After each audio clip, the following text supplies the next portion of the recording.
The Boy in the Wooden Box, Chapter 9. GrossRosen concentration camp, only 175 miles northwest of Krakow, but more than 1,000,000 miles from the civilized world. October 1944. I am naked. My head is shaved. I am shivering from cold and fear. I am surrounded by total darkness. Gradually, night turns to day. I am still naked, now sprinting past stone-faced guards, trying to prove to them how fit I am. Another day dawns. Now I am dressed in rags. I have no idea how long I've been there. 3 days, 3 weeks, I still don't know. On the night we arrived from Krakow, we dragged ourselves out of the cattle cars and assembled on a vacant field. We were told to strip naked and leave our clothes where we stood. We were marched to the showers. By that time we had heard horrifying stories about showers spewing poisonous gas, but in this case, it was only icy water that dribbled out. After the shower, our heads were shaved, and we were sent back to the field to stand naked in the raw October night. We waited for something to happen, but nothing did. As the hours dragged by, we became colder and colder. To find protection from the freezing night, we stayed tightly packed together. I burrowed my way into the middle of the group to the warmest spot in the midst of the bodies. If I stood still for too long, I found myself on the periphery again. Everyone was trying to do what I was. So we twisted and moved constantly, a mass of humanity jostling in a never-ending quest to avoid freezing. Finding an opening, I would wriggle my way back into the middle again. Being small for my age had its advantages. Finally, the guards shoved us into a barracks. We leaned against each other like stacked chairs. There was no room to lie down. At least, with all of us packed together, it was warmer. I drifted off to sleep. The next morning, we woke up in a heap, tangled together every which way. Still naked, we were assembled and processed like items of cargo.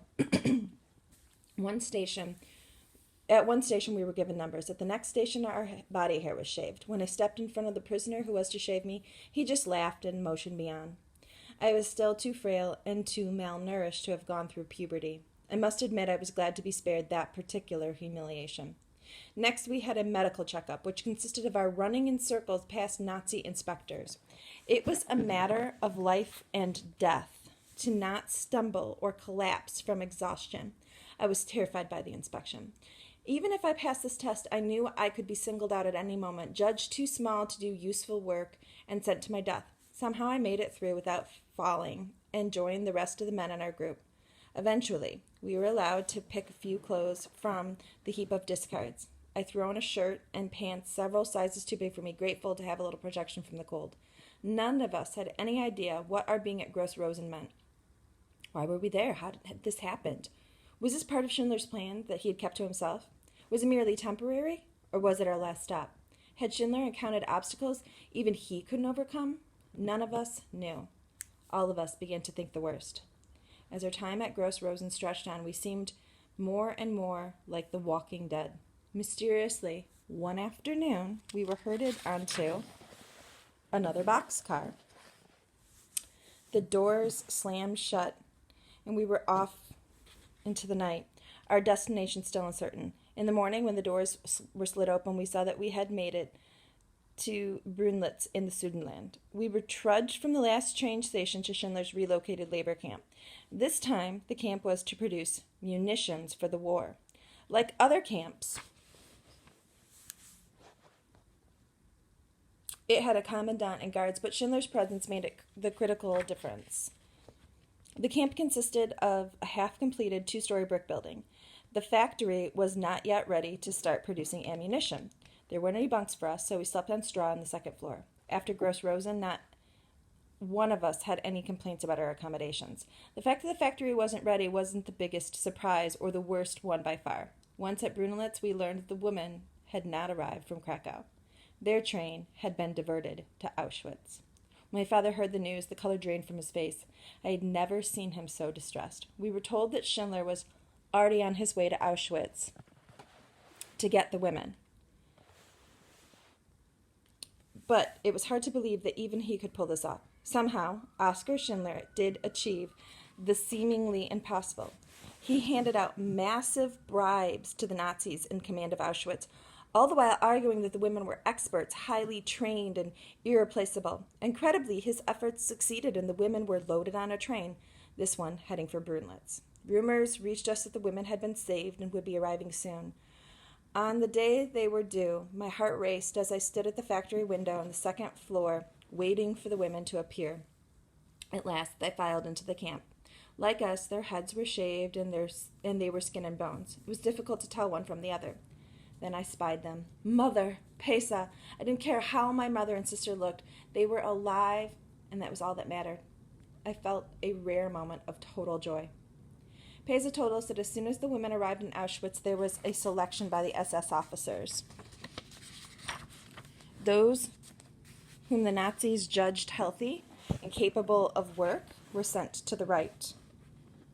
Those who were judged to be infirm or weak were sent to the left. At 18, Pesa was sent to the right with the younger, stronger women. My mother, in her early 40s, was classified as useless and sent to the left, shunted to a barracks for the old and sick, the ones the Nazis didn't bother to feed, the ones destined for the gas chamber. It's interesting to point out at this point that I'm in my early 40s, and so again, someone that you know could very easily have been exterminated by the Jews. So, in the midst of this misery, Schindler had performed his magic. Had Schindler arrived just a little later, it would have been too late to save not only my mother but all the women in his company who had been sent to the left. We spent the next 8 months of the war at Schindler's munitions factory. Senior Nazis came through periodically and inspected our work. Even Amon Goeth came to visit his friend Schindler.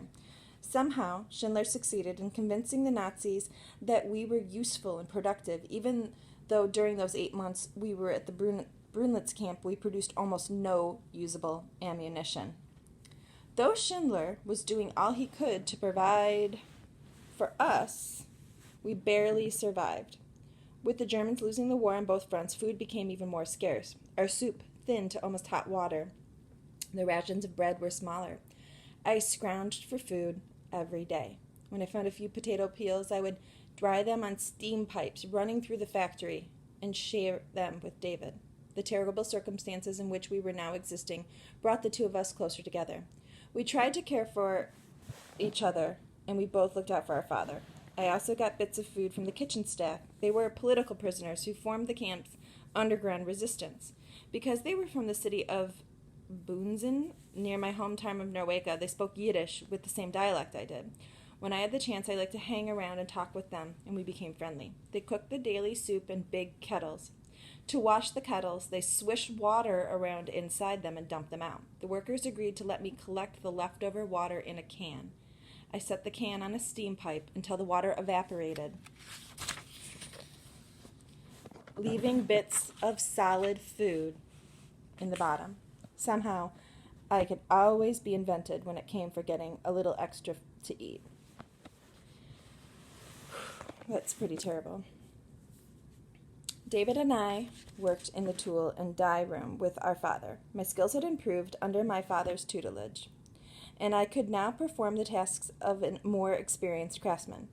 Schindler kept to his usual schedule, entertaining until the early morning hours and then making his rounds in the factory. Sometimes he would ask me to come up to his office. The first time I climbed those stairs, my whole body was shaking. What could he possibly want with me? I tried and tried to think of what I had done wrong. By the time I reached Schindler's office, I was so afraid I scarcely heard him as he attempted to calm me with small talk. Then he handed me a piece of bread, and I knew I would be all right. Schindler did not invite me upstairs often, but when he did, I always split the bounty with my father and brother. One time after Schindler had paused to talk to me at my workstation, he ordered the person who drew up the work schedule to transfer me to the day shift. The change possibly saved my life. The day shift was far easier mentally and physically. I wonder if Schindler realized the gift he had given me. Not surprisingly, not all my fellow prisoners were pleased about this special treatment, though my father and David were genuinely happy for me. Schindler told us about movements on the Eastern Front. Early in 1945, we knew that the Soviet Army had liberated Auschwitz and Krakow. The more geographically knowledgeable of the prisoners sketched maps in the dirt charting the Soviet army's advance. Their maps made the progress seem more real. It wouldn't be long, they said, before the army would reach us. With the outcome all but decided in those last months of the war, it might have seemed that we would have felt a sense of optimism, but by spring of 1945 we were completely exhausted, totally depleted of any reserve of energy. Our spirits were shattered, our bodies barely alive. My father could no longer stand at his machine for his 12-hour shift. He had to squat down when no one was looking. David developed sores on his legs that wouldn't heal. I began to have double vision. I had to read measuring markings on my machine, and sometimes I simply couldn't. The fine lines on the instrument looked like tiny, wiggly worms. I don't know why, perhaps simply because the 6 years of stress and suffering had finally caught up with me, but I couldn't let go of the thought that obsessed me, that I would be shot with the last bullet of the war. I played out the nightmare over and over in my head. The last day, the last hour, the last minute, liberation so close, then my luck would run out. Really, my fears were not so far-fetched. It's good that I didn't know until later that in April 1945 the SS was ordered to murder all the Jewish workers at the factory, but Schindler managed to thwart the plan and get the SS officer in charge transferred out of the area before he could carry out the instructions. By that time, German officers and soldiers were fleeing, doing their utmost to avoid capture by the rapidly approaching Soviet army. In the midst of the chaos, Schindler again seized an opportunity to act on our behalf. He went to one of the abandoned Nazi warehouses and brought back hundreds of bolts of navy blue cloth and hundreds of bottles of vodka. So I just want to point out real quick this idea that the SS was ordered to murder all the Jewish workers in the factory. Again, they wanted to murder as many of the Jews as possible, not only because that was part of their plan, but at this point because they didn't want any witnesses. They didn't want anyone or anything to stand witness against what they had done. Okay, so bolts of cloth and bottles of vodka.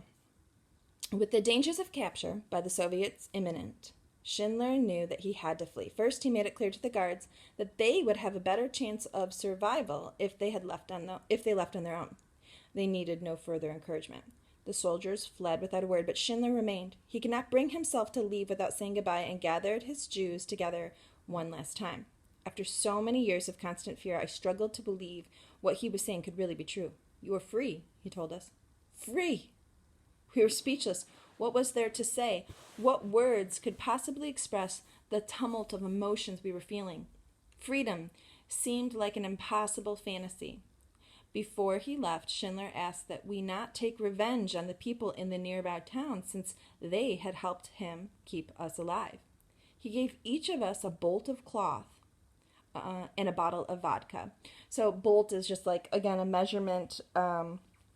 It's just like they roll it up, and so it's a big bunch of fabric, essentially. And a bottle of vodka, goods he knew that we could barter for food, shelter, and clothes.